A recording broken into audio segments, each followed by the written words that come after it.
really one of the most unusual and most beautiful spaces in the greater Westcott neighborhood.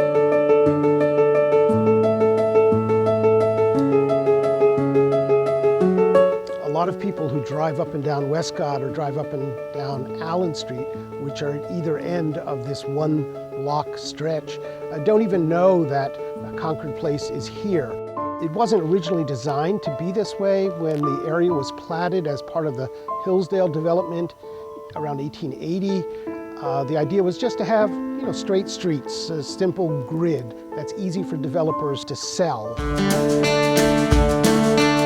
In 1893, Concord Place was given its current form. In 1924, the green space was clearly designated as Concord Park.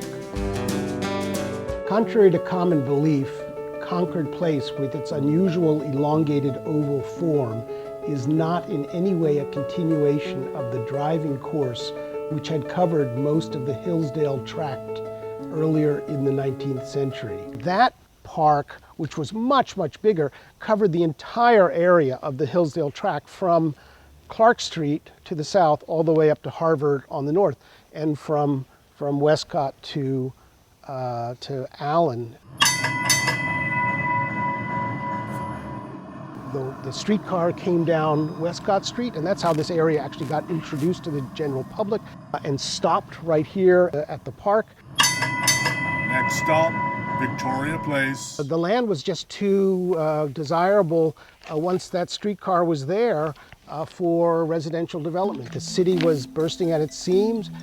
People wanted to move out of the downtown, and these new streetcars offered opportunities. They could be miles away from their working place, the industrial and the commercial center, but they would be just minutes away by streetcar. The street is lined with impressive houses, mostly built in the first decade of the 20th century. These include some of Syracuse's earliest examples of arts and crafts and craftsman-type homes.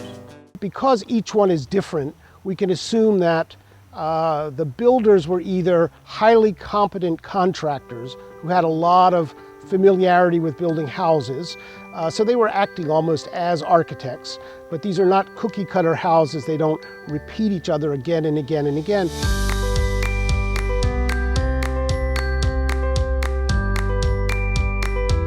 By 1908, about half the street is built up, and then certainly by 1924, the entire street is filled up. The feel of the street has been maintained for more than 100 years.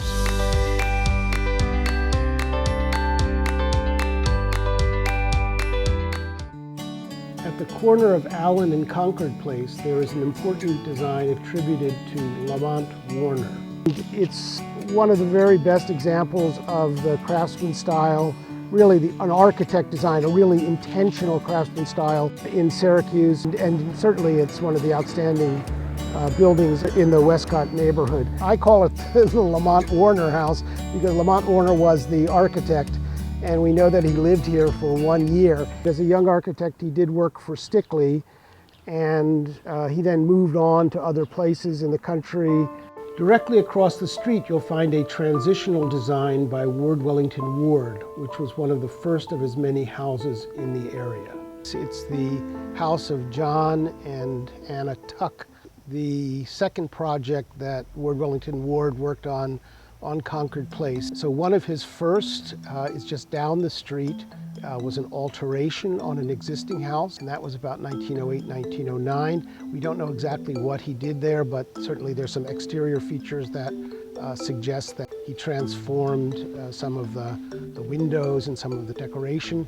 But with the Tuck House in 1910, he had a much freer hand. He's using the popular model of a colonial revival house, but he's adapting it and altering it. And by having this large corner lot, he's able to extend the house, wrap it around into a kind of L shape, which makes an opportunity for an open and interesting interior plan. I don't buy into the idea of something being nondescript. It's only nondescript until you start describing it. But as soon as you start to use your eyes and look, you know that there are many interesting features. It's such a great neighborhood to walk in because everything surprises, everything delights. There's always something new to look at that you've never looked at before.